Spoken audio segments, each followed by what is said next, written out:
하나님께서 지금 우리 가운데 계신 줄 믿습니다. 이분을 향한 주님의 음성을 들으시기를 축복합니다. 이런 책이 있습니다. 죽고 싶지만 떡볶이는 먹고 싶어. 제목이 재밌는데 요즘 우리나라에서 제일 많이 팔리는 책입니다. 2, 3주 동안 베스트셀러 1위인데 이 책의 저자는 28살 된 백세라고 하는 젊은 여성입니다. 이 여자분은 기분 부전 장애라는 우리가 말하는 우울증과 불안 장애를 앓고 있는데 이 병을 고치려고 정신과 의사 선생님을 찾아갑니다. 그 선생님과의 대화를 기록한 게 바로 이 책의 내용입니다. 우울증과 불안 장애라고 하니까 무슨 대단한 병 같지만 사실 그 증상을 보면은 우리와 똑같습니다. 백세 씨를 예를 들면은 이분은 다른 사람에게 사랑받고 의지하고 싶은 마음이 매우 강합니다. 그런가 하면 동시에 다른 사람에게 얽매이기 싫어하고 자유롭게 살고 싶은 마음도 강합니다. 두 가지 모순된 감정이 한 사람 안에 있습니다. 이것을 고슴도치 딜레마라고 이렇게 하더라고요. 고슴도치가 사람고수치는 가까이 가지 못하는 그런 걸 들어가는 것 같은데요. 우리 모두가 다 가지고 있는 증상 아닌가 이렇게 생각합니다. 우리도 여러분 그렇지 않습니까? 사랑을 받고 싶지만 또 한편으로는 얽매이기 싫은 그런 마음이 우리 안에 다 있지 않습니까? 다만 이제 저자인 백세희 씨는 그 정도가 좀 심한 거겠죠. 그래서 이분을 보면은 자기를 좋아해주는 사람이 있으면 굉장히 의지를 많이 하고 의존을 합니다. 하지만 시간이 지나면은 그 사람이 자기를 억압한다고 생각해요. 불평하고 불만하고. 그러다가 이제 헤어지면 잠깐은 좋은데 금방 혼자가 되었다는 생각에 불안해하고 염려합니다. 이런 일이 자꾸 반복되다 보니까 자꾸 늘 사람을 의식합니다. 저 사람이 어떻게 생각하지? 저 사람이 날 좋아할까? 그런 사람을 의식하고 자꾸 또 그런 사람을 너무 의식하는 자기 자신의 모습이 싫어지는 거예요. 자기가 싫어지면 자존감이 떨어진다고 하잖아요. 그 자존감이 떨어지면 두 가지 증상이 사람에게 나타납니다. 첫째는 우울증입니다. 내가 싫어지니까 우울해지겠죠. 두 번째는 공격성입니다. 사람이 자기가 싫어지면 자기한테 반응하는 게 아니라 남한테 반응합니다. 그래서 가까이 있는 가족이나 다른 사람에게 공격적인 말이나 행동을 그렇게 하는 거죠. 이 책이 말하는 결론은 뭐냐? 자신의 모습을 있는 그대로 받아들이라는 겁니다. 책 제목처럼 우울한 것도 내 모습이고 떡볶이 먹으면서 즐거워하는 것도 내 모습이라는 거예요. 인생은 좋을 때도 있고 나쁠 때도 있고 단점도 내 모습이고 장점도 내 모습. 사람이 다 그런 사람이니까 자기를 있는 그대로 받아들일 때 그런 아픔에서 벗어날 수 있다고 하는 게 이 책의 주제인데요. 뭐 대단한 결론은 아니죠. 저는 오히려 이 책을 읽으면서 왜 이런 책이 많은 사람들에게 팔릴까? 많은 사람들이 이 책을 읽을까? 그런 생각을 해봤습니다. 그 이유는 이거 아닐까 싶습니다. 남 얘기 같지 않아서, 내 얘기 같아서. 그게 그럴 것 같아요. 여러분 일상 속에서 뜻대로 되지 않는 상황 때문에 낙심한다든지 또 못난 내 모습 때문에 실망할 때가 있지 않습니까? 하려면 그럴 때가 있습니다. 그러면 우울해지죠. 그리고 화난 내 마음을 다른 사람에게, 특히 가족들에게 짜증내면서 이렇게 풀어낼 때가 있습니다. 그럼 또 그 모습이 또 싫어서 또 내가 실망이 될 때도 있습니다. 제가 오늘 말씀의 제목을 일상 속에서 경험하는 치유라 이렇게 제목을 정했는데요.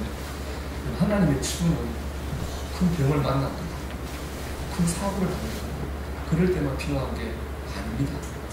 일상 속에서도 하나님의 치유하심이 필요합니다. 왜냐하면 일상 속에서 우리는 낙심하고 실망하고 아파하기 때문에 그렇습니다. 우리가 일상 속에서 그렇게 하나님 치유하는 손길을 체험해야지 육적으로나 영적으로나 사회적으로 웰빙, 건강한 삶을 살 수 있을 겁니다. 일상 속에서 하나님의 치유하심을 체험하시길 축복합니다. 제가 사실은 좀 마음이 우울한 주일이 있었습니다. 그날따라 교인들도 교회를 적게 온 것 같고 내가 좀 목회를 좀 못하는 것 같고 특별히 일주일 동안 열심히 설교를 준비했는데 준비한 만큼 설교를 못한 것 같은 그런 날이 있었습니다. 그 집으로 돌아가서 좀 우울하게 그 주일을 보냈어요. 그런 우울하게 있는 모습이 또 싫더라고요. 그런데 생각해보면은 뭐 그럴 것만한 일은 아닌 것 같아요. 왜냐하면 뭐 목회라고는 하나님 일인데 내 뜻대로 되겠습니다. 또 뭐 제가 대단한 설교자도 아닌데 여러분께 죄송하지만 설교를 못할 수도 있죠. 또 이번 주 못했으니까 다음 주에 잘하면 되지, 그렇게 생각할 수도 있을 것 같아요. 또 목회가 설교가 다가 아니니까 설교 못했으니까 신방이나 기도를 열심히 해야 되겠다, 그렇게 생각할 수도 있었을 것 같아요. 그렇게 낙심할 일이 아닌데 이상하게 그런 날이 있어요. 지나치게 낙심하고 넘치게 실망이 되는 그런 날이 있습니다. 하여튼 그런 이제 우울한 하루를 보내고 그 다음날 아침에 새벽 기도하고 이제 성경 작성 들고 나오는데 기분이 180도 달라졌어요. 기분이 너무 좋더라고요. 너무 상쾌하고 기쁘고 참 이상하죠. 기분이 참 좋아요. 그런데 하나님 말씀이 생각나요. 창세기 보면은 우리가 여러분 알 거예요. 저녁이 되고 아침이 되니 첫째 날, 저녁이 되고 아침이 되니 둘째 날.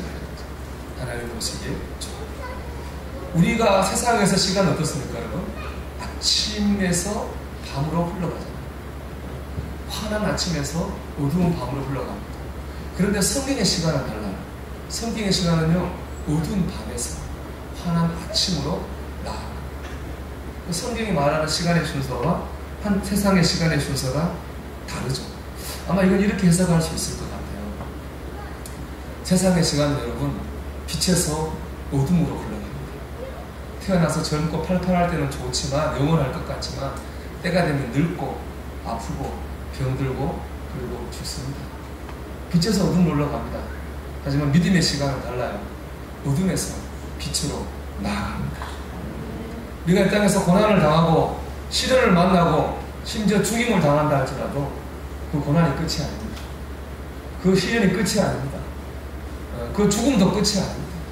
그 뒤에는 뭐가 있습니까? 천국이 있습니다. 영생이 있습니다. 그래서 우리의 끝은 구원이고, 우리의 끝은 영생이고, 우리의 끝은 천국입니다. 이것이 시간 속에 역사하신 하나님의 섭리입니다. 어제는 낙심하고 어제는 실망할 일이 있을지라도 그 모든 일들은 오늘의 축복된 삶을 위한 준비의 과정일 뿐입니다. 그것이 느껴지더라고요. 시편 30편 5절 이렇게 말씀합니다. 그의 노여움은 잠깐이요 그의 은총은 평생이로다.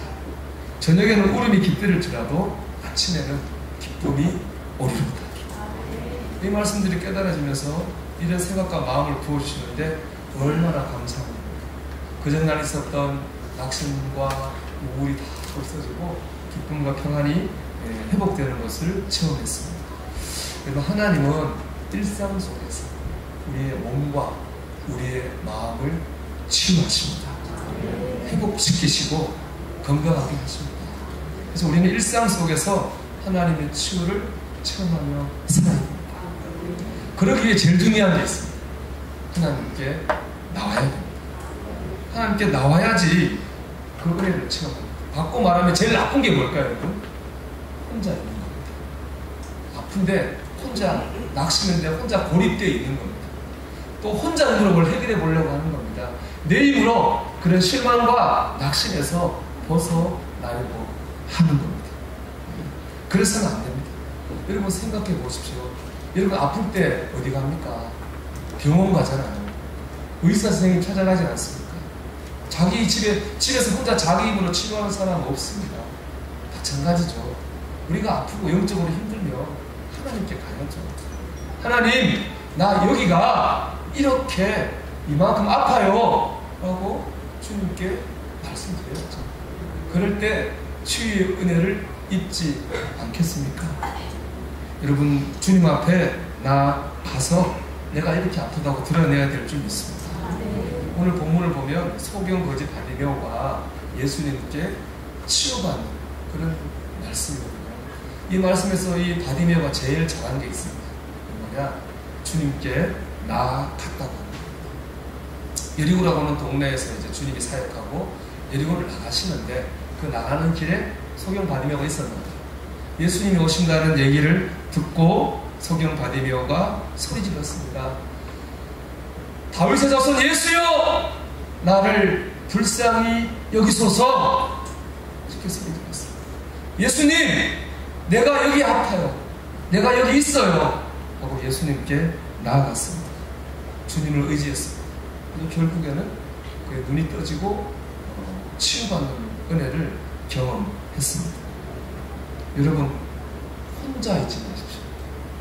여러분 혼자 해결하려고 하지 마십시오. 어려움이 있을 때 그때마다 주님 앞으로 나오시길 축복합니다. 우리가 이제 일주일에 교회 일요일날 한번 오는 사람을 여러분 영어로 뭐라고 합니까? 썬데이 크리스찬. 일주일에 한 번 교회를 오죠. 여기 계신 분들의 대부분은 썬데이 크리스찬입니다. 왜냐하면 저를 중에 못 보십니다. 그래서 여러분 제가 믿습니다. 여러분 권면합니다. 비록 교회는 일주일에 한 번 올지라도 여러분 날마다 주님 앞에 나가시고 월요일, 화요일, 수요일, 목요일, 금요일 여러분 안에 어려움이 올 때마다 가만히 있지 말고 여러분 주님 앞에 나아가시길 바랍니다. 그럴 때 일상 속에서 나를 치유하시는 하나님을 만나게 될 줄 믿습니다. 두 번째, 주님을 찾는 일을 포기하지 마십시오. 포기하지 말고 적극적으로 찾으시고. 오늘 본문 보면 소경 바디메오가 예수님 만났는데 장애물이 나왔어요. 제일 첫 번째 장애물이 뭐냐? 눈이 안 보이는 거예요. 눈이 안 보니까 예수님이 어디 있는지를 모르잖아요. 근데 어떻게 했습니까? 바디메오가 소리를 질렀죠. 예수님! 할 수 있는 분밖에 없으니까 소리를 최선을 다해 소리를 질렀습니다. 그 소리를 지름으로 자기가 못 본다고 하는 장애를 뛰어넘었어요. 예수님이 그 소리를 들었잖아요. 그래서 바디메오 저기 있구나. 예수님이 아셨습니다. 두 번째 장애물이 있습니다. 그건 뭐냐? 사람들의 시선입니다. 그 소리를 지르니까 사람들이 바디메오를 핍박하고 꾸짖었습니다. 그러겠죠. 제가 지금 설교를 막 하는데 소리 누구 하나 질러보십시오. 다 그 사람은 손가락질하겠죠. 똑같은 사람의 시선, 그런 핍박을 경험했습니다. 그때 바디메오를 어떻게 했느냐? 우리 48절 말씀 같이 읽어보겠습니다. 많은 사람이 꾸짖어 잠잠하라 하되 그가 더욱 크게 소리지르되 다윗 자손이여 나를 불쌍히 여기소서 하는지라. 아멘. 사람이 조용해라 꾸짖으니까 여러분 바디메오가 어떻게 했어요? 볼륨을 줄였나요? 볼륨을 더 높였어요.